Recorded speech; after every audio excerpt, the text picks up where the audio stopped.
رب اجعلني مقيم الصلاة ومن ذريتي। আপনি ভিডিও বানানোর জন্য প্রায় যে কোনো অ্যাপস ব্যবহার করতে পারেন। আমি ইনশট অ্যাপস ব্যবহার করছি। প্রথমে ব্যাকগ্রাউন্ডের জন্য একটা পিকচার বা ভিডিও নিয়ে নিন।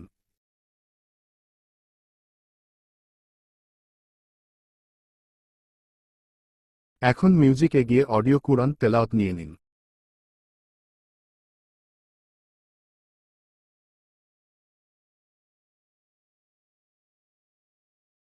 رب اجعلني مقيم الصلاة ومن আরেকটা গুরুত্বপূর্ণ কাজ হচ্ছে ব্যাকগ্রাউন্ডের এই পিকচারটির ব্রাইটনেস বা অপাসিটি কমিয়ে দেওয়া। এতে করে লেখাগুলো স্পষ্টভাবে বোঝা যাবে আর পড়তে সুবিধা হবে।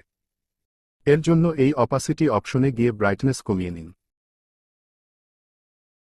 এখন গুগল থেকে বা কুরআনের অ্যাপস থেকে আরবি ও অনুবাদ কপি করে নিন, অথবা চাইলে নিজেও লিখতে পারেন।